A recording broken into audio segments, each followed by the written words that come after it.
Good morning, everybody, and welcome to the annual o-a-sys Payroll Seminar. I run annually once a year around this time of the year to look at the payroll changes coming up for the new year. My name is Bruce Gidd. I'm the Sales and Marketing Director here at o-a-sys. For those of you who don't know me, this is what I look like on a kind of a good day, I suppose. I have been with o-a-sys since 2005, so it would be 19 years in June of 2024. So I've been around a long time and seen a lot of changes within the software happen over this period of time. A little agenda for today. We've just had our introduction, so welcome. Next, I'm going to follow up with the legislative changes for 24-25 tax year. I'm going to then pass over to myself, where we're going to look at some of the utilities, and I'm going to introduce you to something new. Then I'm going to follow up with the payroll end of year 23-24, the processes for that, and how we start our new year. I'm going to then pass over to a Q&A session during which I will answer any questions that you have about the session today. Please, during the presentation, if any questions crop up, type them into the chat section, and when we get to the Q&A section at the end, I will pick up those questions and answer them at that point in time. And further, I also just want to make sure that I ask you guys to keep the microphones off. I don't mind about the cameras, but I am doing a recording so that I can give you this afterwards as reference to what we covered today. It also means you don't have to frantically make any notes during the session today. So just it is being recorded, just to let you know. So first things first, the legislative changes we can expect for the 24-25 tax year. So the first thing we're going to be looking at is the investment zone NIC letter changes.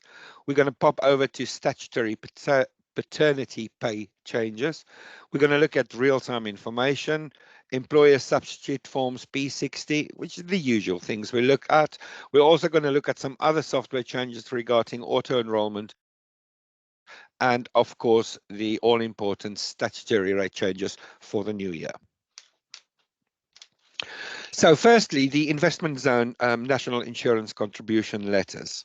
So who is this going to apply to? It's going to apply to employers that's located within a prescribed geographic area defined as an investment zone, and only for employees who are working in that area where those conditions to claim are met. This is going to be effective from the 6th of April 2024. So in summary, the Refocused Investment Zone program is designed to grow our economy, whilst also empowering local places and supporting levelling up by building knowledge-intensive clusters which build on areas' existing strengths. A lot of words, but it's basically there.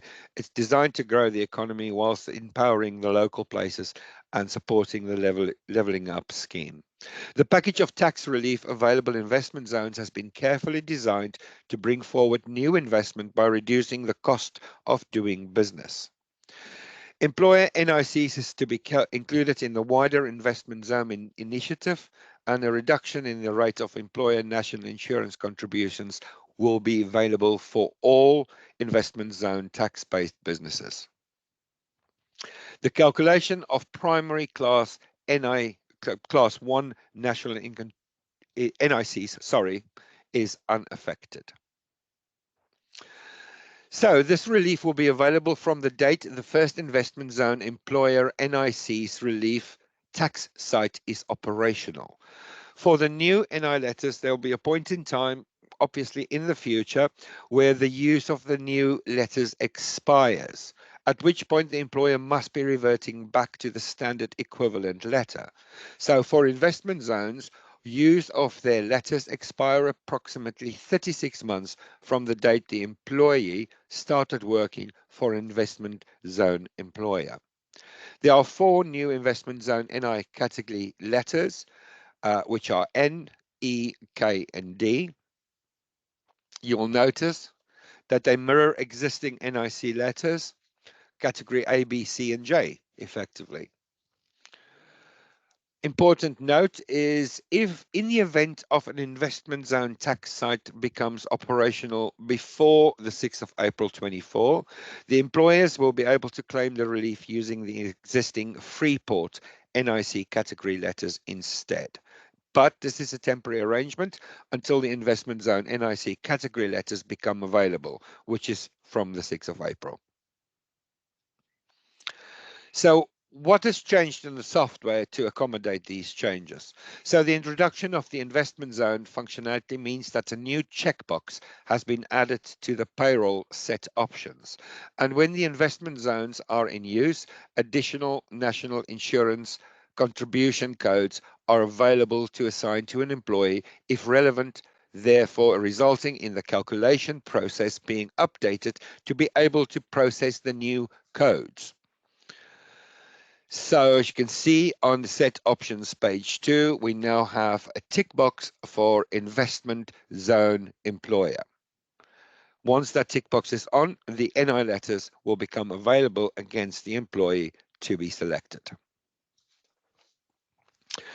So by selecting investment zone employer functionality, the employers page effective from the 6th of April 2024 will be updated as follow. So you can see in table 2 of our NI tables, the D, E, K and N codes has been added at the 13.8%. And also here at the bottom left, we can see the investment zone upper secondary threshold being line 5 in our table.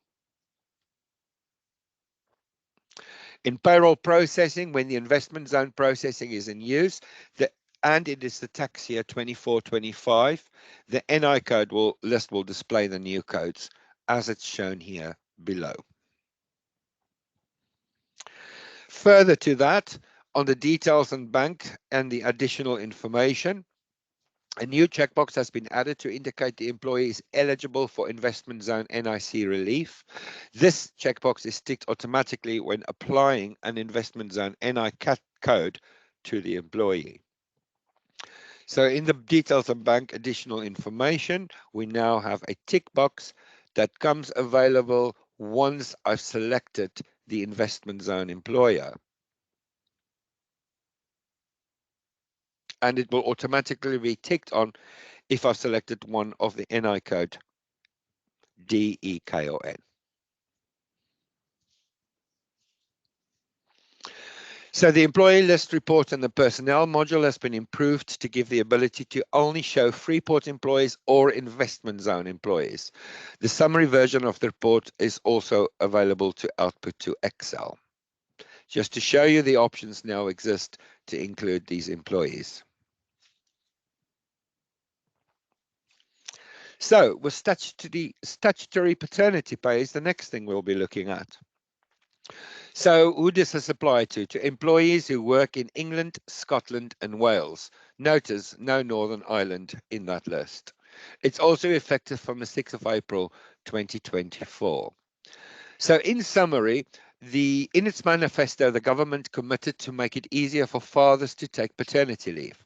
Changes to the existing paternity pay and leave entitlement led out of the Department for Business and Trade will introduce greater flexibility for fathers, moving to a more equal system of parental leave and pay to promote gender equality.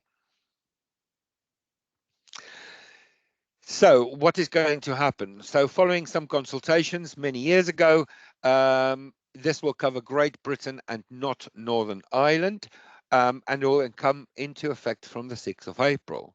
So what does it mean? What are the changes? The employed fathers-to-be will be able to provide notice of entitlement 28 days prior to birth/placement of adoption and 4 weeks notice prior to taking paternity leave.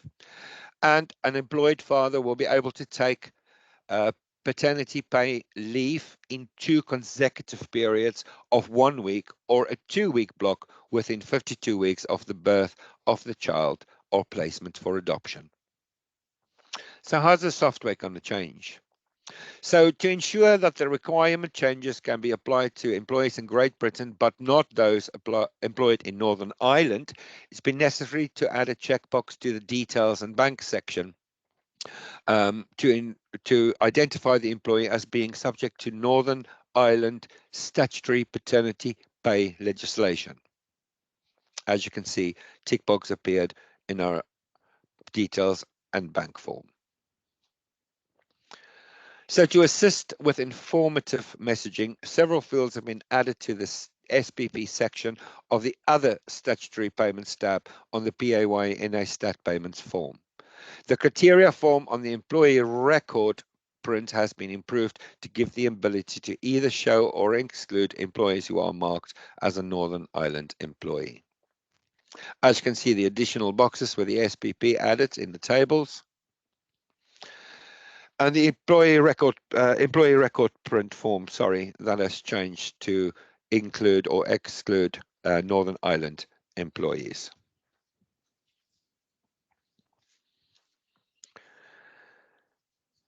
So, real-time information, not really much changes this year.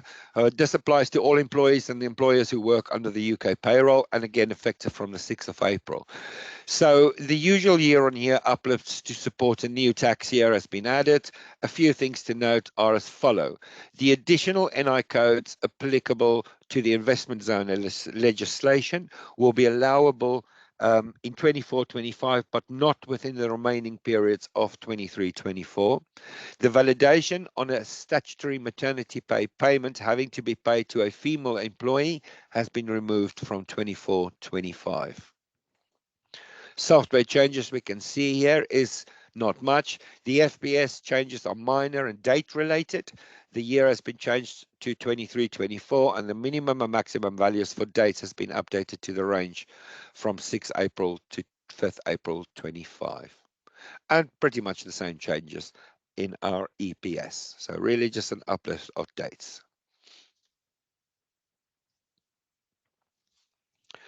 So the employer substitute form. The form, again, this applies to all employers, employees, and from the 6th of April. The Form P60 is an annual tax form issued to taxpayers at the end of a relevant tax year. It contains exact information about the earnings, the PAYE, and the national insurance contributions paid during the specific tax year. So the following changes has been made for the 23-24 tax year.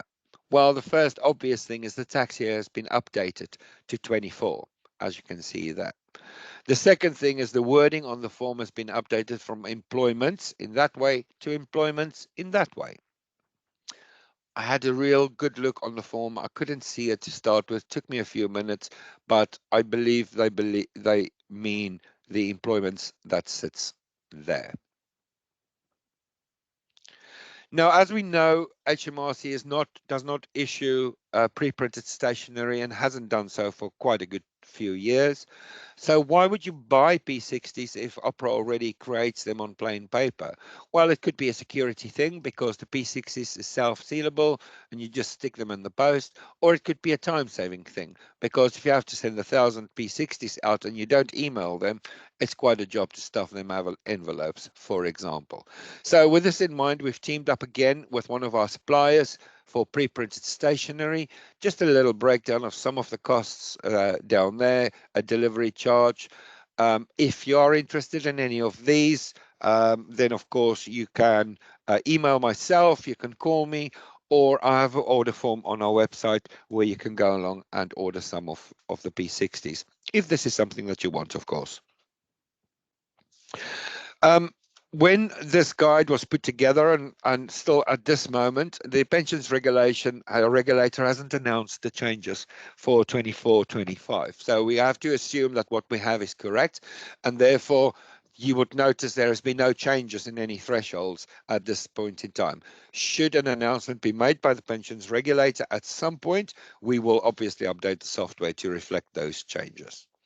The statutory rates, the confirmed changes to tax bands, NI settings, statutory payments, etc., has been implemented in readiness for the 25 tax year, including the Scottish and Welsh tax bands, but they are still subject to parliamentary approval. Now, at the present time, any changes to student or postgraduate loan thresholds have not been confirmed. Now, I want to mention, we all know the Chancellor gave us his spring budget yesterday, and within that budget, there's been some cut to NIC contributions.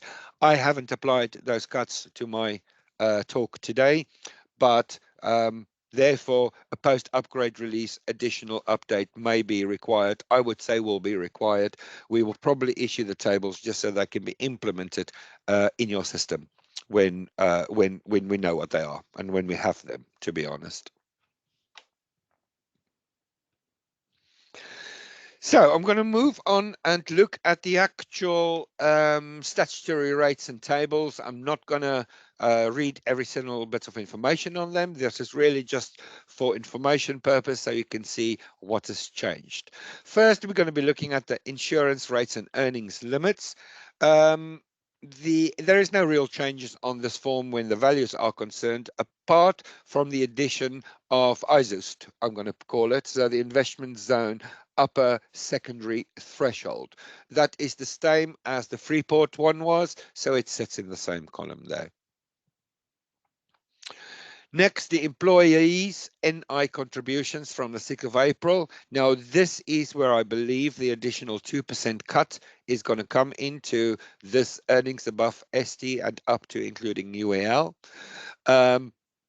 No other changes apart from those 2% here, which I believe is going to come down when it's been confirmed. You will also notice the new NI letters, D, E, and on the next slide, K and N being added to the table.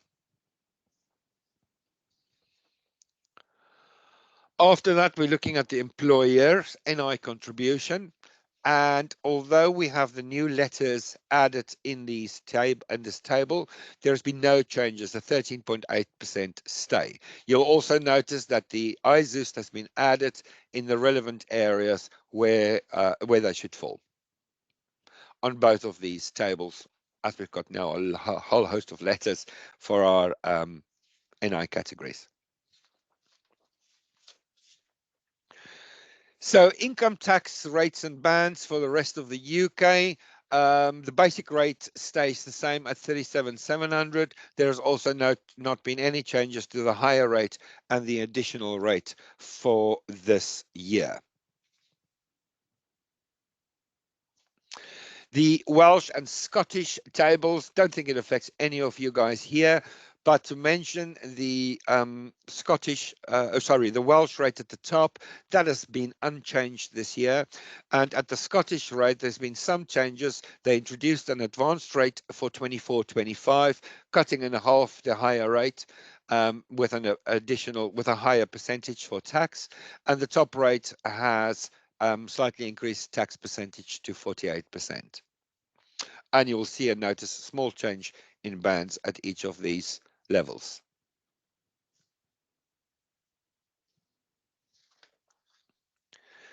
So tax allowances, so no increases in personal allowance and no increase in marriage allowance for the 24-25 tax year. The emergency tax codes also remain unchanged at 1257L, and the suffix codes L, M, and N again remain unchanged. So we'll have no uplift for the 24-25 tax year. Statutory maternity, paternity, adoption, shared parental, and parental bereavement pay. Just a little bit of a grid of how this works. The 24-25 rate is on the right-hand side. For statutory maternity pay, the weekly rate for the first 6 weeks is 90% of the employee's average weekly earnings. After that, the statutory maternity pay weekly rate is 184.03 for the remaining weeks of SMP, or 90% of the employee's average weekly earnings, whichever is the lowest rate. Statutory paternity pay, statutory adoption pay, statutory shared parental pay, and statutory parental bereavement pay all are going up to 184.03 per week, or the 90%, whichever is lower. Statutory adoption pay is a weekly rate for the first 6 weeks at 90% of the employee's average weekly earnings. Obviously, all these figures are reflected in the software. At the bottom, it talks of small employer relief, really, and that you can get a portion of that back from HMRC.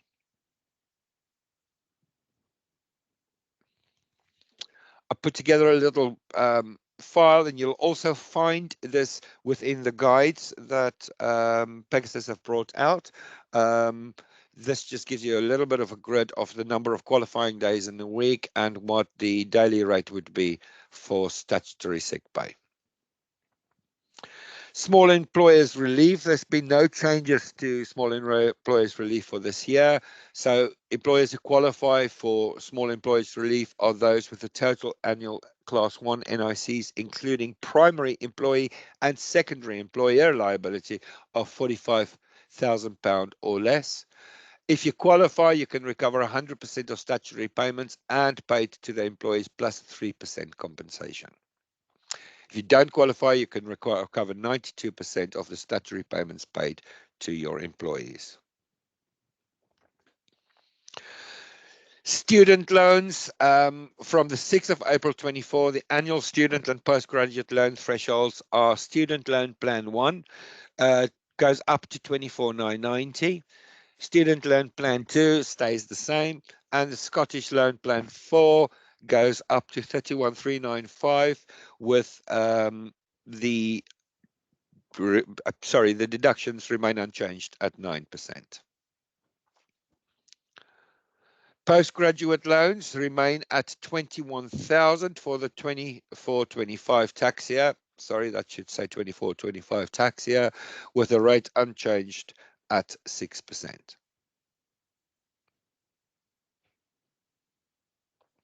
Thresholds for auto-enrollment, like I said earlier on, I haven't got any changes confirmed, but this is what they should be at the moment, and we believe they are correct. The total minimum auto-enrollment contribution remains unchanged at 8%, with the employer contributing at least still 3%. Thresholds for termination and sporting testimonial payments, there's no changes for this year. Everything stays exactly the same as it was. Employment allowance from 6 April 24 remains unchanged at £5,000.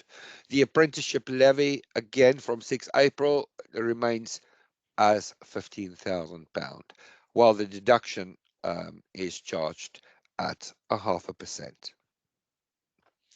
And lastly, here is our national minimum wage table.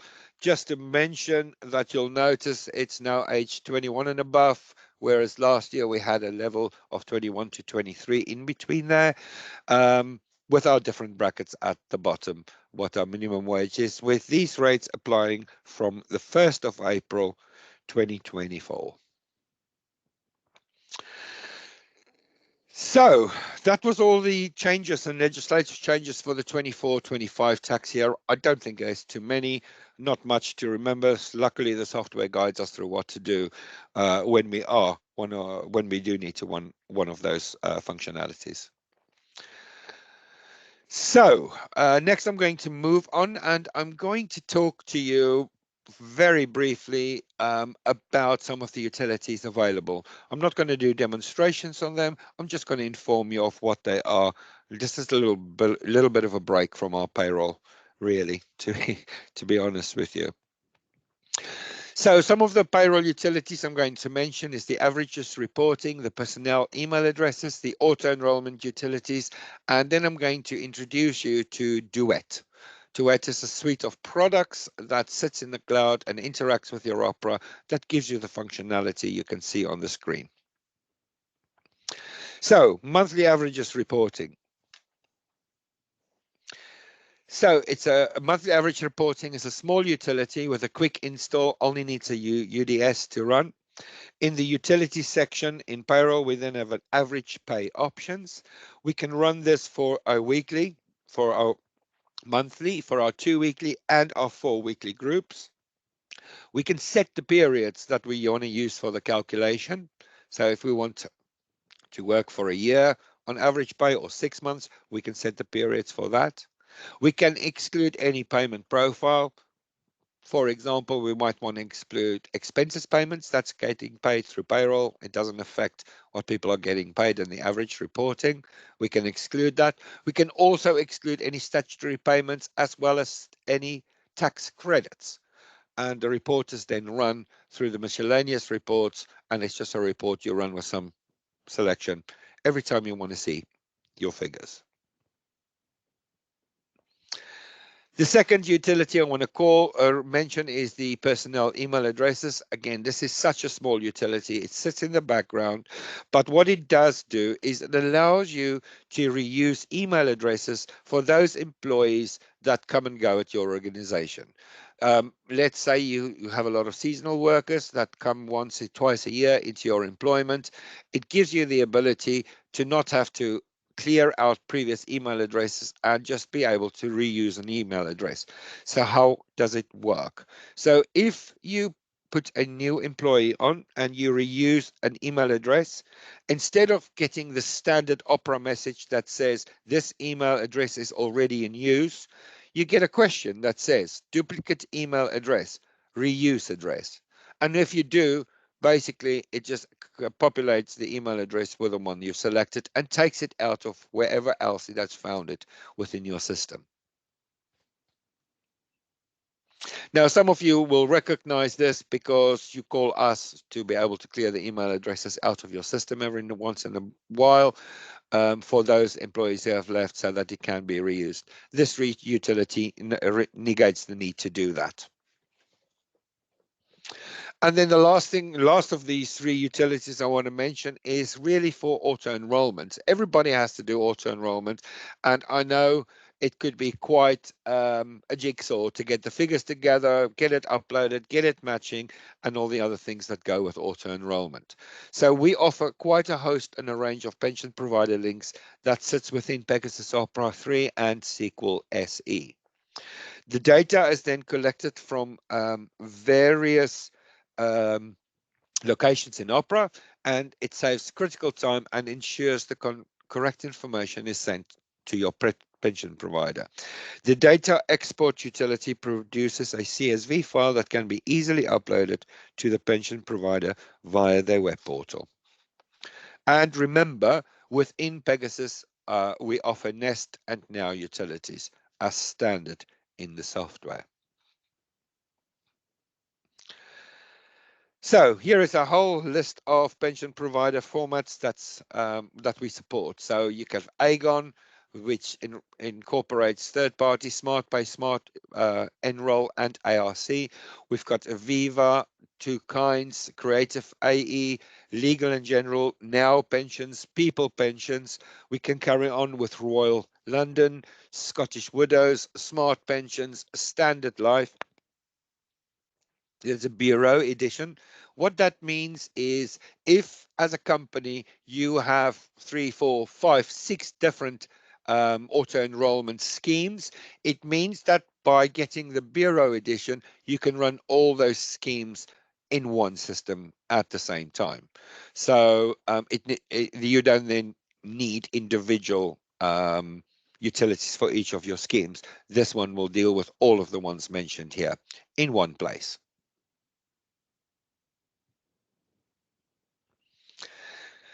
So, Duet. I want to introduce you to Duet Business Cloud. So, what is Duet Business Cloud? It's an all-in-one solution for managing your business operations on the go.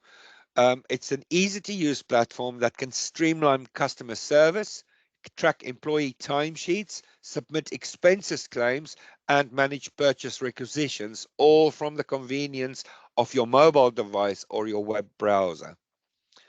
It's user-friendly, it seamlessly integrates with a number of well-known accounting systems, obviously including Opera 3. Interface and real-time syncing capabilities make it easy to stay on top of your business from anywhere, anytime. And multiple levels of approval and detailed reporting. You'll have the visibility and control you need to make informed decisions.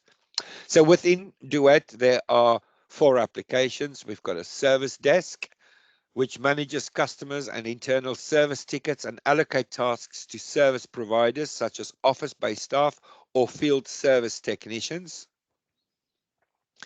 Timesheets. You can record your time on the go using your browser, tablet, or smartphone.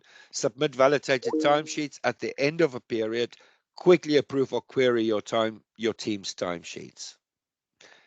Absolutely no more paper timesheets or emailed timesheets would be needed. Then the one that I think is most impressive is the expenses part. You can record expenses and submit claims for approval using your browser, tablet, or your smartphone. You snap a receipt image with your device camera, so no more worrying about lost or illegible paper receipts.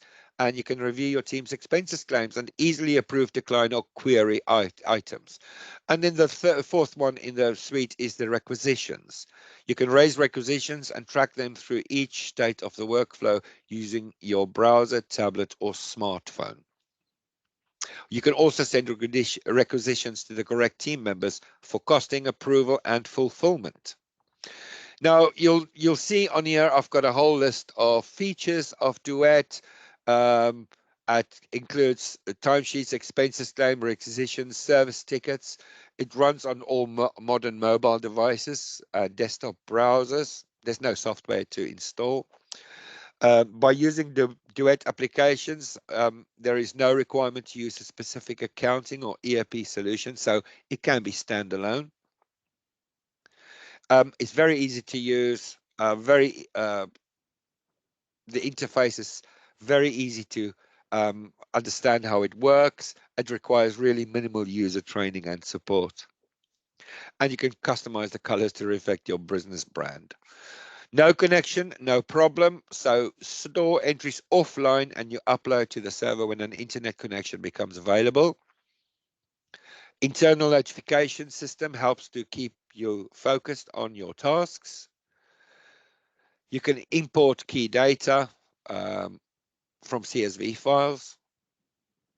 And of course, user roles allows varying permission levels to be assigned, controlling the level of functionality and access allowed.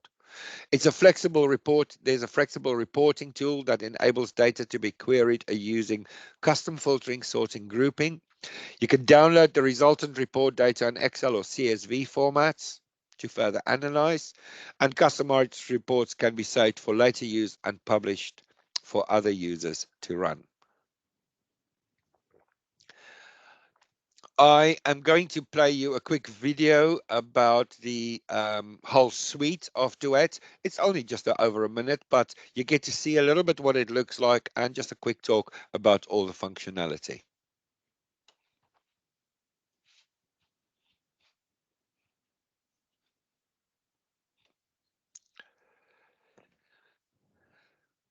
Using Pegasus Opera 3? Would you like to save time and avoid duplicate entry? Why not collect timesheets, expense claims, and purchase order requisitions using your employees' existing smartphones? Our Duet applications run on all modern mobile devices and tablets, such as Android and iOS, as well as desktop web browsers. Duet helps ensure valid data is collected by only displaying relevant customer and project coding to your mobile users. The collected data undergoes approval by managers, and once approved, can be posted directly to Opera Payroll, Nominal, Job Costing, and Supply Chain. Duet also offers a fully featured service desk application, optionally integrated with Opera 3 service and help desk management. It's cloud-hosted, easy to use and learn, with full training videos available now. Offline working is supported. No downloads from app stores or complex software deployments are required. Just send your users an email with their login name and password. There's no need to add more users to Opera. Full product information and access to a free trial, contact your Pegasus Opera partner, or visit our website, www.duet.cloud.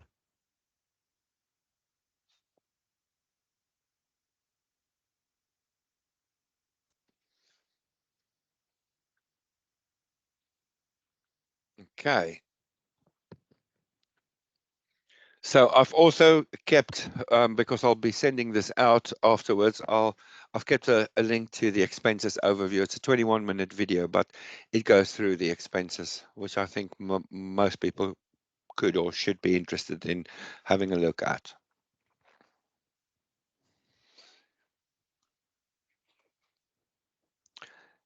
So that was my 5 minutes I wanted to spend on some payroll utilities, and I wanted to introduce you to Duet. I think Duet is a pretty good system, and if anybody is interested in finding out more about it, please let me know afterwards.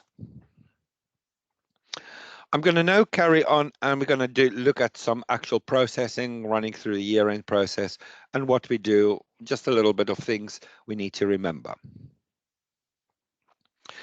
So I'm going to do an overview of completing the 23-24 tax year and starting the 24-25 tax year. So in this next section, I'm going to take you through the process of running the payroll end of year. This will be a step-by-step guide that will take you through what you have to do in the last payroll of the current tax year, and how you move that payroll into the 24-25 tax year, and what you have to do before you run your first payroll in the new tax year. To help you here, Pegasus have created a number of guides that describe the whole process. These guides are available in the Help Center of the Opera 3 desktop. You know, when you launch Opera 3, you can see the Help Center. If not, you can go over to this link at docs.pegasus.co.uk. And the first guide you should be looking at is the upgrade checklist guide. This gives you a step-by-step process to complete the 23-24 tax year and start 24-25. The second guide is the legislative and product changes guide. This describes all of the changes that come into force in the new tax year, i.e. all those changes I spoke to you about a moment ago in the previous session. Again, it's very useful so that you understand the changes we have made in the software to handle these new rules. And the third guide is the rates and taxes band guide for NIE, PAYE and statutory payments. Again, this is information that I have covered in the previous section. So for Opera 3 and Opera 3 SQL SE, the version number for the payroll year end 23-24 is version 2.96.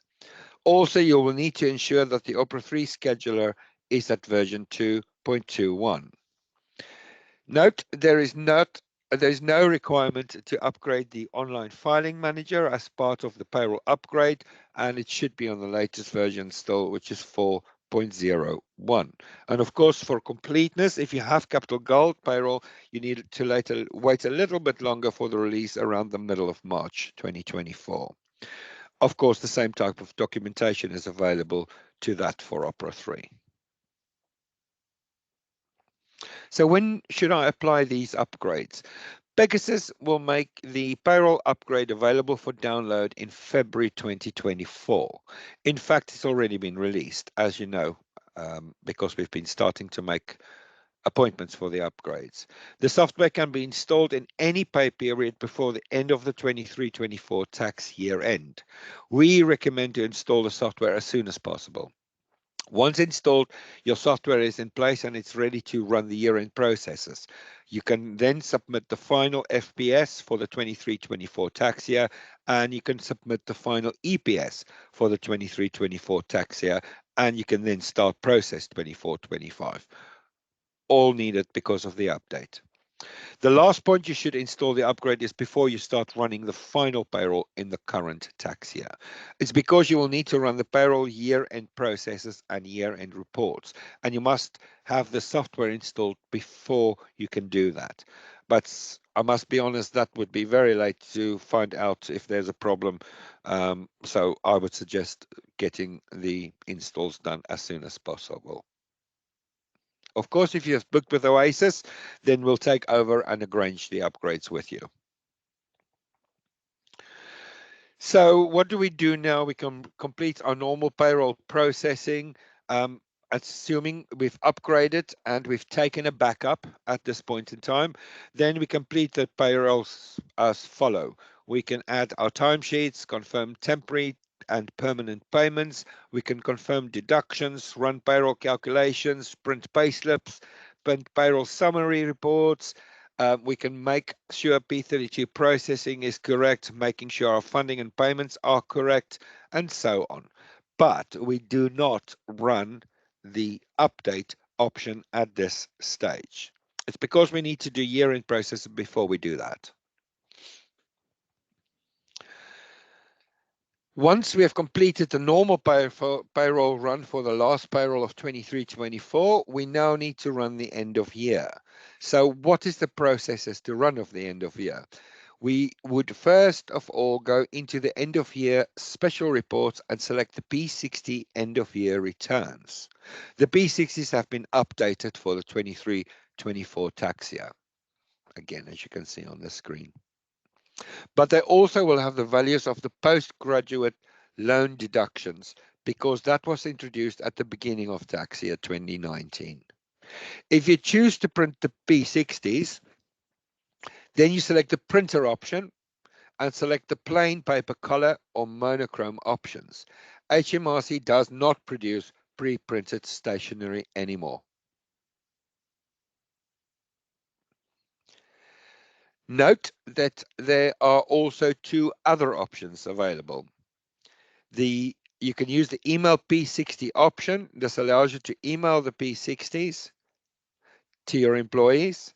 The P60 is encrypted so that only that employee can see their emailed P60. This functionality also allows employees to have their payslips emailed to them. And remember, this option comes free of charge within Opera 3.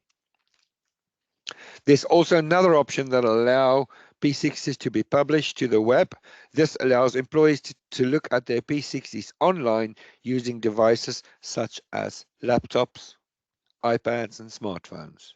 Again, it's also possible to publish payslips to the web as well.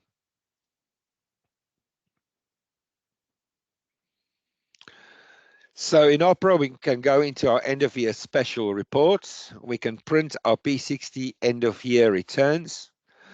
We can print our P35 substitute. We can print our payments deductions lists, and we can look at our advance payments and deductions lists. Okay, this is going to be the first point. We're going to hop on into Opera and have a look at these four things in action.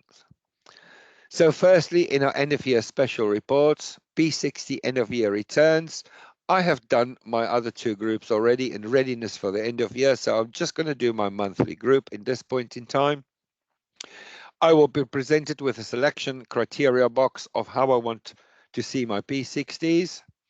There's a sequence I can run them to. I can run it for a range of employees, employee or alphabetical reference. I'm going to exclude leavers, and I'm going to both email and print my P60s. I'm going to preview and process that. It first tells me the email P60s that should be going out to those 3 employees. It extracts the information. I'm presented with my publisher. I'm just going to put it to screen. It's going to show me that P60s has been created for the 3 employees that's going to get an email, number 1, 2, and number 3. I can see the changes on the P60 design and this instance that's been reflected in my system. And if I say OK to it again, it will now produce all the P60s that would be sent to the printer. There's 29 of them. So I had 3 employees getting email P60s and 29 of them getting printed copies. And at the end, it asks you if we want to produce the email P60s. I said yes. And what it would do now is just send out those P60s to my employees. The second thing in the end of year special report is my P35 substitute. We might want a copy of the P35 substitute for our own records. This is not getting uploaded or to HMRC anymore. So if we run it, we just have to run it to a plain paper. I'm just going to run it to screen now. And all it does, it shows the annual NI and tax for each of my employees. There's some totals at the bottom. The third thing down here is the payments and deductions list. So this will show the total payments or deductions for each employee for whatever it is you select. So if I go to my monthly group, I'm going to run this by employee. As you notice, you only have the option to select one of the payment or deduction profiles at a time. So it means if you want to run it for all your different options, you need to come in here and run the report several times. I'm going to exclude zero balances, just run it for my basic at this point in time. As you can see, you can run it to file.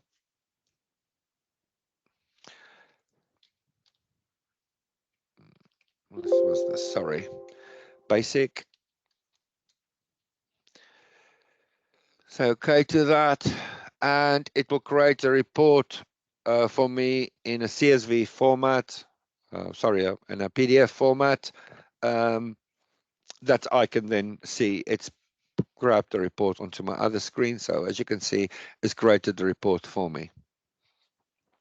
However, I think the more useful function is the advanced payments and deductions list. Select my monthly group again for this. And again, I've got some sequences and ranges I can select from. I'm going to exclude zero balances, but as you can see here in the bottom, I have the ability to select more than one of my payments and more than one of my deduction profiles. I can come in here, I can tick or untick all payments and reverse selections and do the same with my deductions. And say okay to that, and as you can see, this report I can actually run to Excel. My advanced payments and deductions list. Just run that, and I'm expecting the report to run and open an Excel for me with the information presented in an Excel grid for all the different payments and all the deductions for all the employees that I have in my system. As you can see, basic, its current rundown, giving me all the information I need. Overtime expenses, all the different types in that.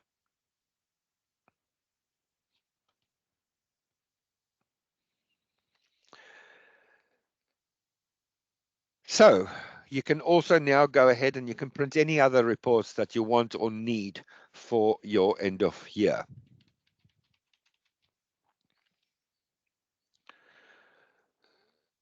So you can now complete the normal payroll processing. So if you have a link to your nominal ledger, for example, we can run the nominal ledger analysis.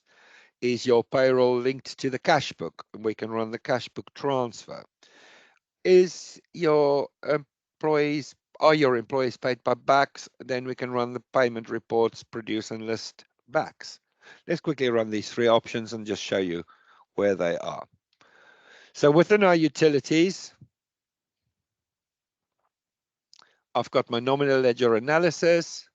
For my monthly group, I'm going to say yes to that. Transfer to report, say yes to that. You'll notice the transfer date to be the payment date for the period. I'm just going to stick it to screen for this point in time. Gives me a breakdown of the nominal ledger analysis, also known as the journal that it's going to post in my system. We said if we link to cash book, we can do a cash book transfer. Cash book transfer is done on my system date if I've set it specifically, as you can see.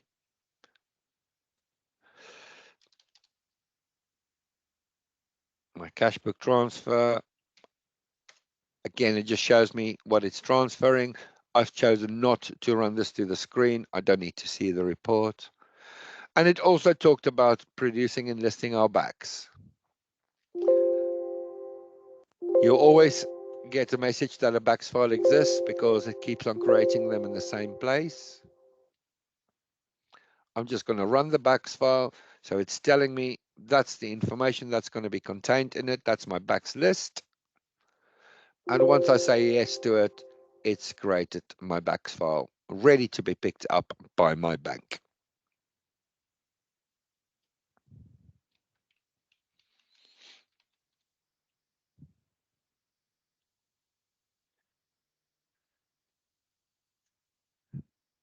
So now we need to send our RTI submissions to HMRC before we can complete the end of year. We need to create and send the final FPS for 23-24. This will be the first RTI submission for the 23-24 tax year, end of year. Now, let's quickly pop into Opera and show you that, although I know that you run these on a monthly basis. I'm going to do my full payment submission that I get from the HMRC online services. I'm going to select the group I'm running it for. I like to do this as a detailed report. This still is a regular FPS I'm doing. I'm going to compress the submission, keep that going. It gives me a breakdown of number of employees, leavers, that's current, and the tax and NI information. And if I start, it just gives me a whole host of questions.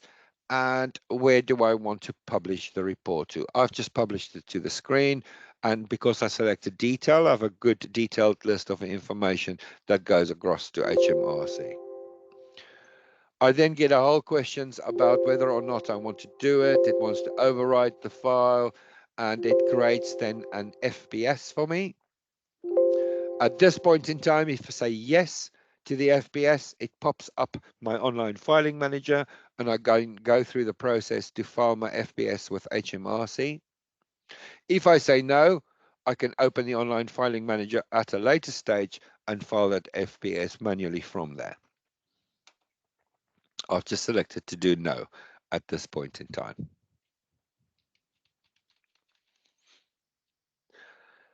So after our FPS has been done, we have to check service availability, because HMRC has a tendency to take down their online systems at the year end so that they can update those systems. So there is a utility tool on the HMRC site that allows you to check the availability of their online submissions systems. You go to the government website, www.gov.uk, and type into the search engine, as you can see on the screen, service issues-PAYE. This takes you to the screen PAYE service availability and issues. This allows you to check the availability of the service and see if there are issues or planned maintenance. When you click this link here at the bottom, you can then see service availability, planned downtime, and service issues. Here it's telling us a full service is available. It's telling us that none is planned on the downtime and there's none planned on service issues. But it might say something like the service are currently offline. So this could be a useful website to visit prior to you planning to make your end of year RTI submissions, especially if you are leaving these quite late. So remember, it's a busy time for HMRC, and there might be some downtime. From my experience, there always is some downtime time. So first we will create, now we'll have to create and send the final EPS for the year. We've already done the final FPS for the year. So our recommendation is to create the final EPS file for the 23-24 tax year immediately after the final FPS is submitted to HMRC. However, the final EPS for the 23-24 can be created in the 24-25 tax year. But why leave it that late, guys? So let's quickly go and send this.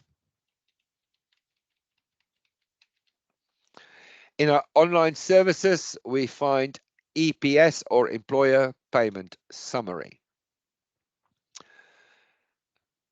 A couple of things to note on here. The EPS type has changed. It knows it's the final period of the year, so it's automatically defaulted to final EPS of the year. Please make sure that stays as such. It's telling me to ensure that any FPSs have been done for this tax year. We have done that, so I'm going to continue with that. It then gives me the employer payment summary screen with the relevant tax months here at the bottom. Any recoverable amounts, would have and should have been pulled through at this stage. And on the right-hand side, there's not much that needs to change. and we can click on Start. It's telling me it's going to do the EPS. How do I want to output it? I'll look at it on screen. It really just gives me a small summary of what is there. And it's telling me I'm about to create this EPS. The usual thing, one will exist, and now it's going to create it. If I click here, yes, here now, the online filing manager will pop up and I will be able to complete and send the EPS to HMRC. If I click no, I can do that at a later stage.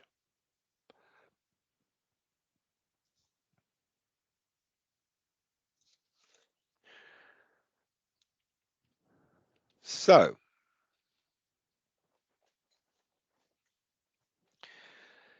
now that we have completed the RTI submissions,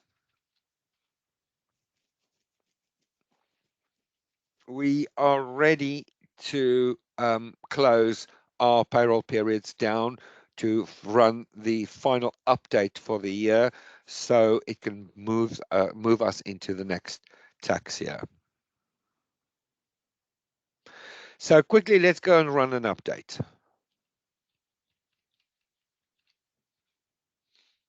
So within our utilities, we get the update functionality. I'm going to do my monthly group. I have already done the other two for the last period. I'm going to do my monthly group there. I have done everything I needed to do. When I say okay to that, I will get all the usual questions about the period end or the update I'm trying to do for the period. I can clear down all my pension contributions as I want or should. It's telling me a P45 should have been done. Well, I have done that P45 as part of my processing before we got to this point. An FPS has been produced, and now it's going to run the update for me. The update can take a few minutes to run, and while it's running, I can just say that what the update does is it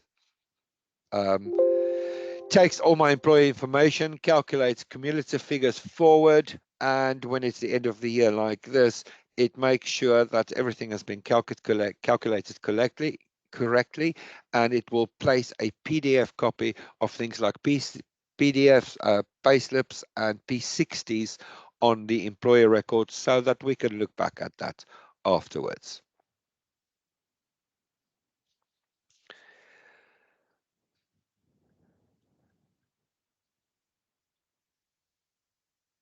So when it's completed, it will tell us that it's successfully updated our group. Now that's completed the final payroll for the 23-24 tax year.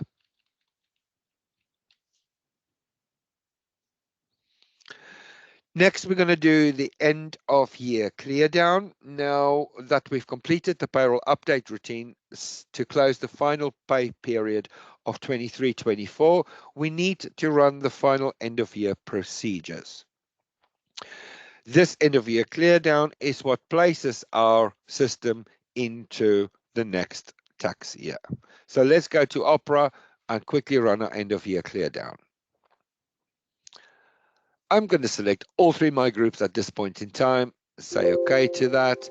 Now it's telling me the current tax year will be increased from 23-24 to 24-25.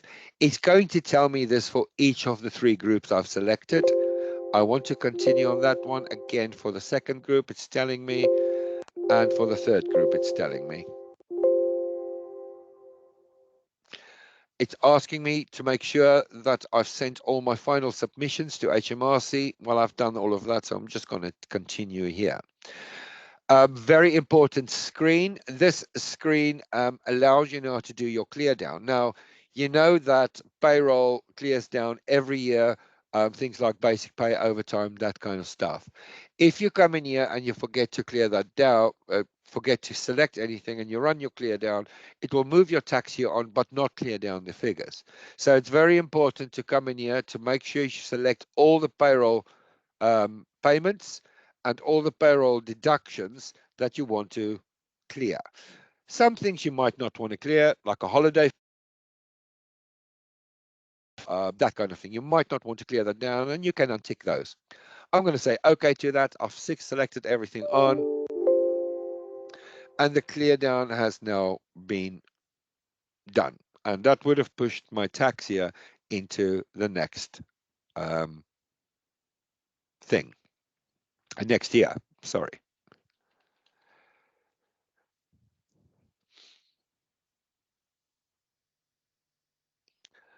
And then the last thing I want us to do is to do some final checks. We're going to check that the payroll is in the 24-25 tax year. We should just do a few checks to make sure the system is ready to transact the first payroll in the new tax year. So firstly, let's go in and check the tables. Then we'll go in, we'll check the set options, and we will also check our calendar.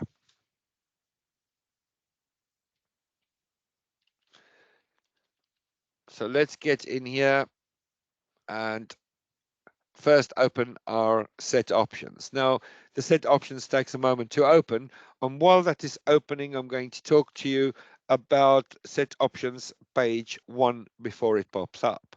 So there's 3 pages of options on the set options for payroll. Set options page 1, we're going to make sure that the current tax year has increased to 24-25, as we've done our end of year clear down. We're also going to make sure that if we have a weekly, 2 weekly, or 4 weekly payrolls, that the P32 by income tax month is ticked on. Just to go back, there's the current tax year 24-25. On options page 2, I want to just draw your attention to the investment zone employer. If this is ticked on, the employer is an investment zone employer, and the NI letters become available in payroll payroll processing. We can also just check our entitlement to small employers relief is on or off, depending on what it should be.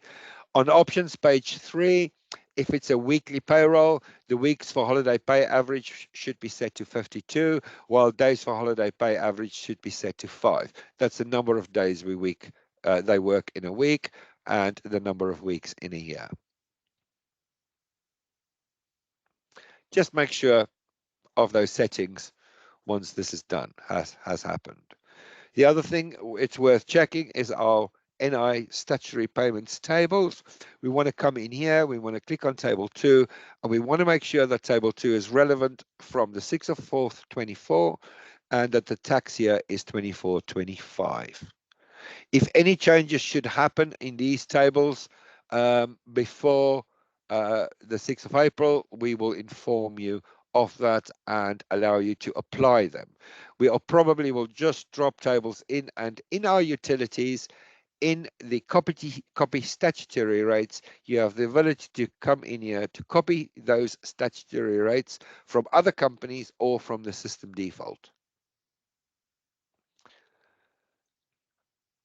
And it will then just become available. You can then look back into the table to see that that information has changed.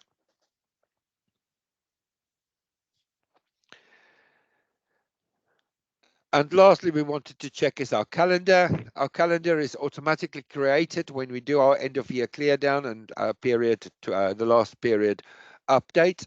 And we now are presented with a brand new calendar for 24-25 tax year. Can make changes before I start processing, of course, but this is the calendar set out for the next 12 months, and I can have obviously exactly the same within my monthly and my 2 weekly payrolls.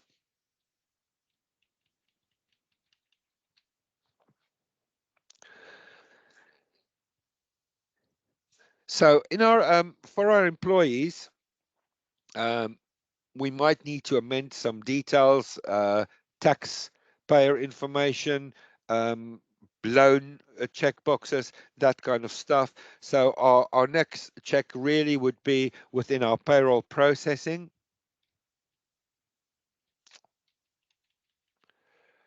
We can just open our first employee. And we're obviously going to make sure that the tax code information we received are correct and relevant from the 6th of April onwards. We're also going to check details and bank to make sure the student loan deductions are ticked on, or the correct one is ticked on for where it should be. We can also check the number of working hours, whether or not they've got email documentation for us, and now with the eligibility for the investment zone, that would also be in play there, just to make sure that things are ticked on when they should be. In the NI letter, changes will be done too when that needs doing.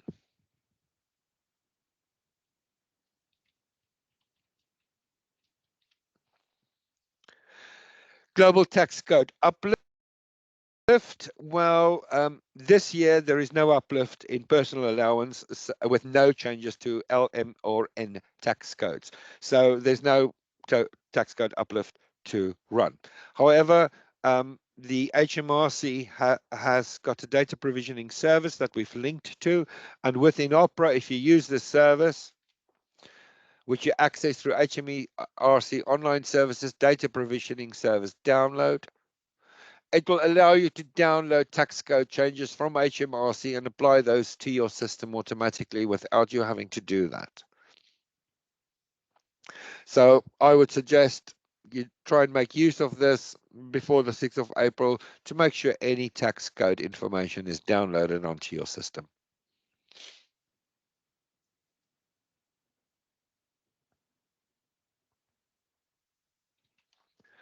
And finally, to understand which bands your employees are in, you can run the employee age list report from the miscellaneous reports menu. This will allow you to see the employees whose ages cross over the national minimum and living wage band widths. And that's it. The year end is now complete and you are ready to run your first payroll of the 24-25 tax year. Remember, the sequence of events is clearly detailed in the checklist guides in the Pegasus Help Center. A small reminder that o-a-sys issues our own end-of-year guidance, and these will be available to everyone. However, if you are in any doubt, then contact us in the normal channels for help and advice. That concludes the changes for the next tax year.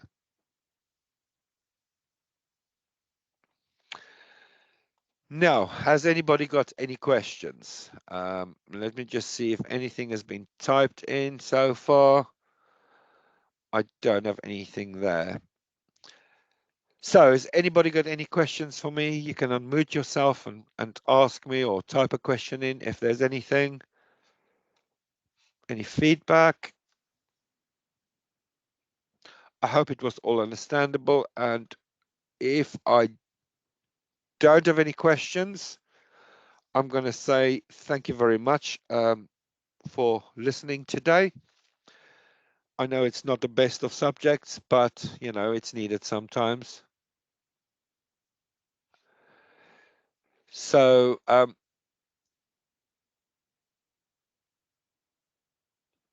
yes, Tanya, the direct link has always existed, but it automates the process more than just using XRL or Q&A for those figures. So there is a direct link now, but obviously that comes at a small cost. So I'm willing to talk to you about that if you want to let me know if you're interested. It's the same with all the pensions links, even the ones in Pegasus. Are chargeable, so none of them come for free. The Q&A, which is the XRL, we've adapted so that we can export any figures in one single report that can be uploaded to pensions companies. Okay, if no one has got any other questions, I'm going to say thank you very much for listening. My name is Bruce from o-a-sys, and this was our 2024 Annual Payroll Seminar. Thank you very much for joining me.